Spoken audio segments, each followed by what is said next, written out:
How's it going, guys? This is Ideas of Ice and Fire, and this is my review for Game of Thrones Season 7, Episode 3, The Queen's Justice. We have Jon Snow being as far south as he could ever reasonably remember being. It's only slightly odd not to see Jon Snow being outside and not covered in snow. So Jon Snow is met on the shores of Dragonstone by Tyrion, Missandei, and the Dothraki. And it's a pretty friendly greeting between Jon Snow and Tyrion. Of course, Jon is expected to set aside his weapons and offer them up to the Dothraki, because obviously Daenerys wouldn't allow the Starks to bring weapons, considering the history between the Targaryens and the Starks. It was interesting to see Davos remark about how things have changed at Dragonstone since he was last there, because he did spend quite a long time on Dragonstone with Stannis, in case you don't remember. We get a very interesting scene with Melisandre on Dragonstone as well. Obviously, what stood out to me the most was her saying, "I have brought ice and fire together," or something to that effect. So is this confirming that Dany and Jon together are the Song of Ice and Fire, and therefore confirming that they're going to be together in the end? Because to me, Ice and Fire is far more than just Dany and Jon. It's the summer and the winter. It's day and night. It's R'hllor and the Great Other. It's consumption and preservation. It's not about just two people getting together and being a magic duo. So if that's the place that they're going, then I would be disappointed, but it's too early to say. The other interesting line that you get from Melisandre in this episode was, "I am doomed to die in this strange land, and so are you to Varys." Now this is the second time that a red priest has creeped Varys out, because Kinvara creeped Varys out last season, if you remember. So Melisandre is saying here that she has seen that she will die in Westeros. She will leave, but she will come back at some point in time, probably to sacrifice herself for someone or something. The question that I have is, why is she going to Volantis? Volantis is one of the 9 free cities in Essos, and if you remember, Lady Talisa, Robb Stark's wife, was born in Volantis. Volantis was actually the first colony that formed after the doom of Valyria. Also, the blacksmith that Tywin Lannister hired to rework the Valyrian steel sword Ice into the sword's Oathkeeper and Widow's Wail was from Volantis, and he was one of the only people in the world that knew how to rework Valyrian steel, which is obviously quite useful against the White Walkers. Now, I would have thought that Melisandre would have went back to Asshai, which is where she was born, or at least where she claims to be from. Now, there must be something in Volantis that she requires for the final task that she needs to complete before her death. So the moment that we've all been waiting for, Daenerys and Jon finally meet. And Daenerys obviously expects Jon to bend the knee, but he refuses. He says that the men of the North trusted me to lead them, and that's what I plan to do. Why should I trust you? Your only claim to the throne is your father's name, and your father was a madman. And what Daenerys said was interesting to me as well. Obviously, Daenerys does not see herself as a normal person. Ever since she survived that fire, and she's right to, she's not a normal person. She says in season 2 to the spice merchant that I'm not a normal girl. My dreams come true. I dreamed that if I put these eggs on the pyre, that they would hatch and become dragons. She says to Jorah before she goes into the House of the Undying in season 2, "What of my magic? You saw me step onto that pyre and not die." Daenerys believes that she was meant to rule the 7 kingdoms, and there have been Targaryens with prophetic dreams before. Daenerys isn't the first Targaryen with prophetic dreams. Daenys the Dreamer, one of Daenerys' ancestors, foresaw the doom of Valyria. So I wouldn't take what Daenerys is saying so lightly, because she does kind of have a point. But Jon Snow has a point as well. Even if you're queen, you'd be the queen of bones, because the White Walkers are coming. The thing is, Daenerys has no reason to believe Jon Snow, as Tyrion tells him later. What you're asking her is unreasonable. This would be like if someone walked up to you and told you that the Titans were rising again. That's how remote the White Walkers are from this point in history. So Tyrion convinces Daenerys to allow Jon Snow to mine dragon glass from Dragonstone I don't think Daenerys yet believes in the White Walkers, but I think that she definitely believes that Jon Snow believes, and I think that just a little bit, that may frighten her. Back at King's Landing, we've got Euron arriving with Yara and the Sand Snakes, and it's funny how this show can make me like a character so quick and then make me hate him again in the next episode. God, that was so cringy. Like, droves of girls blowing kisses at him, and him blowing kisses back at the crowd, and they're screaming like he's a rock star or something. I mean, it was just ridiculous, and he looked stupid. So he takes the Sand Snakes before the seat of Cersei's throne, because Cersei obviously doesn't care about Yara. Yara is Euron's prize. Cersei has them taken to the dungeon, and I immediately noticed something off about this scene. I was like, there's something going on with Lena Headey's makeup in this scene, because her lips are quite red. And then it hit me. She's gonna poison her the same way that she poisoned Marcella. And that was right, that's what she does. Cersei is going to force Ellaria to watch her daughter die, which is what I said in one of my prediction videos. I said that Cersei was probably going to force her to watch her own daughter die as repayment. One thing that I really enjoyed about this scene is how Cersei kind of got emotional when she asked Ellaria, "Why did you do that? Why did you kill my daughter?" Like, you could see the emotion kind of flare up inside of her because she truly loved Marcella. Marcella was her only daughter, and she truly loved Marcella. And she was broken when they did that to Marcella. And honestly, I can't feel any remorse for Ellaria Sand because she made her own decisions, and her decisions made no sense from the get-go. Let's break it down. Oberyn agrees to fight in a trial by combat. He agrees. He's not forced. He understood the stakes. He dies fair and square. Ellaria sails back to Dorne, is inciting war, is pissed off at Oberyn's brother, Doran, because he doesn't want to fight some pointless war because of something that Oberyn got himself into. So she kills Doran Martell, Oberyn's brother. She kills Trystane, Oberyn's nephew. She kills the Princess Marcella, who had nothing to do with it. And that is what led up to the horrible series of events that left the Martell name no more. There's no more Martells now. Are you happy? Oberyn's blood is nowhere. They haven't mentioned any bastard children, so it's all gone now. Everything is ruined now, and it's your fault, so I can't really feel sympathy for you. Brilliant scene, though. I feel like this is justice, because she did it to herself. I think that torturing people is kind of like therapy for Cersei, because she did the same thing to Septa Unella last season. Like, she just loved torturing Septa Unella.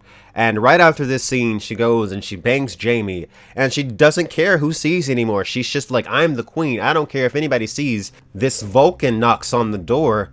Like, seriously, she looks like T'Pol from Star Trek Enterprise. This Vulcan knocks on the door, and then she sees Jaime laying there. And you know she's just gonna tell everybody, and Cersei does not care at all. The last bit in King's Landing that we get that I also like is a meeting between Cersei and a representative of the Iron Bank, and she basically ends up telling him that Lannisters always pay their debts. Daenerys has dragons and freed slaves. You think they're gonna pay their debts? They don't care about repaying their debts.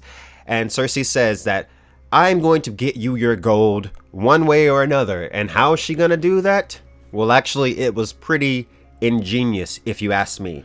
So Tyrion comes up with a plan to capture Casterly Rock. And the scene was a little bit confusing to me. I wasn't sure what exactly was happening and what wasn't happening.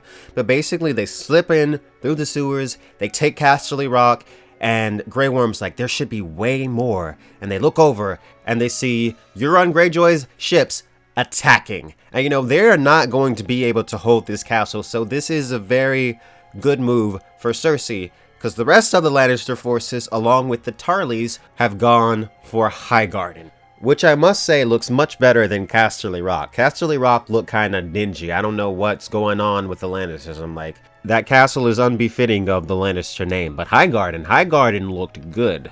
So Lady Olenna sees the Lannister forces coming, and she knows they're gonna lose, so she just goes in and waits. Jaime walks in, pours glasses of wine, and he says that Cersei wanted to do all this messed up stuff to you, like flay you alive. You don't want to do that, so just take this poison. It's totally painless, and you can just take it and die peacefully. And Olenna says to Jaime, You know Cersei is a monster, right?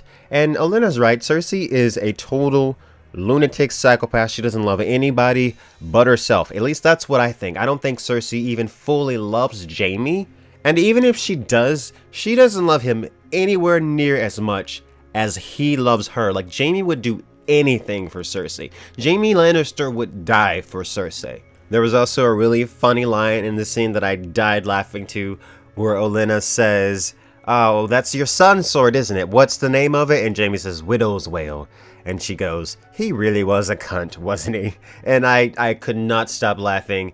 Yes, Olenna, he was a cunt. So Lady Olenna takes the offering, she drinks the poison, and then after that, she says, "Guess what, motherfucker? I killed your son, and he died horribly, but I'm gonna die peacefully because this poison isn't painful." And she says, "I want Cersei to know that it was me." But still, I kind of feel like Cersei got the last laugh, like Cersei eradicated the Tyrells. Like it or not, Cersei is dealing with all of her enemies. I don't care if you hate Cersei, you cannot deny that she knows how to play the Game of Thrones, and she has understood that from the very beginning. When you play the Game of Thrones, you win or die. Those are her words. She said that. She's a player, and she's been playing from the very beginning, and you gotta at least give her props. We get a small scene with Theon as well, where the Ironborn pull him out of the water.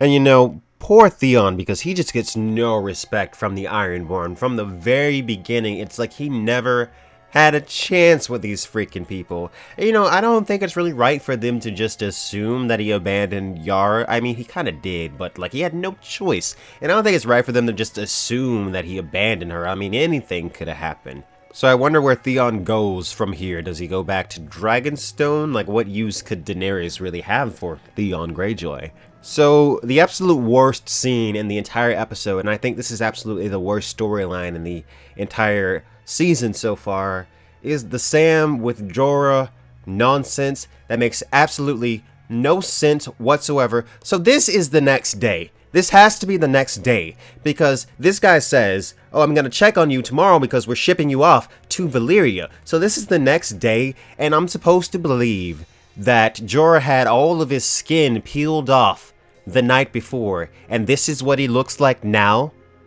Are you kidding me? He looks like he's got like minor burns on his body or like minor sores. This is not a guy that just went through that painful procedure. A mutilating procedure that involved removing his freaking epidermis, and it's just all healed up the next day. I'm sorry, it just doesn't make any sense. And the guy just lets him go. He's not like, "Oh, we're gonna wait a few days to see if it starts to come back and see if you're still contagious or not." No, he's just like, "Yep, you can just go. You can just go." And then at the end, he gives Sam all these old papers. I wonder what's gonna come out of all these old documents. Oh, this is how you kill the White Walkers, and this is what the White Walkers desire. I guarantee you, those old papers that he's supposed to be transcribing or whatever, watch them contain the answers to how to defeat the White Walkers and why the White Walkers are coming. Because I feel like everything's just been so simple for Sam. Like, out of one book, oh, there's all this stuff out of Dragonstone. Better go tell Jon. Oh, this is the cure for grayscale. No, this storyline has not been good so far. And yeah, I've been going back and forth to figure out if I liked this storyline this season. And yeah, this just showed me that I don't. It's dumb. So lastly, we've got scenes from Winterfell. And Sansa is in charge, and they've only got enough grain for a year, and the winter is coming. And you know, it's commonly believed that when there's been a long summer, that the winter's going to be equally as long. Well, this summer has been 10 years, so are we looking at a 10-year winter? Probably not, because I think the way it's going to go in the show is that they're going to defeat the White Walkers and then winter's going to end. So I think this winter will actually be pretty short. But honestly, I can see in the books that winter will probably go on for years before the story actually ends. But in the show, it's kind of moving along. So Sansa has a conversation with Littlefinger, and he gives her that speech from the trailer, the fight every battle in your mind. Look at the world as if everything is happening at once so that you can never be surprised.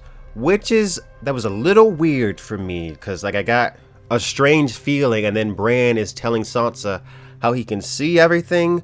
Was Bran controlling Littlefinger at this point in time? I know that's kind of a little bit of crack pottery, but I could see that happening.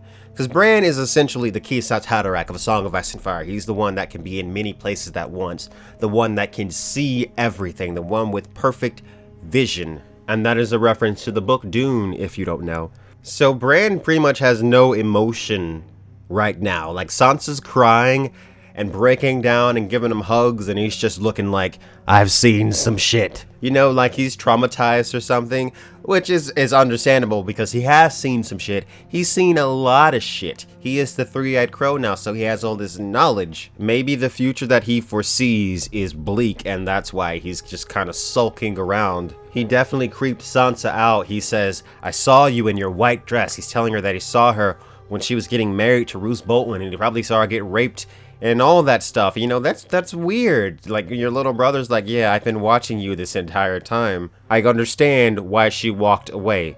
So I feel like Bran will spend most of his time sitting beside this weirwood tree. He'll hone his abilities and become stronger so that he will be useful in his fight against the enemy from the north. The true king of winter is coming with his armies of the dead.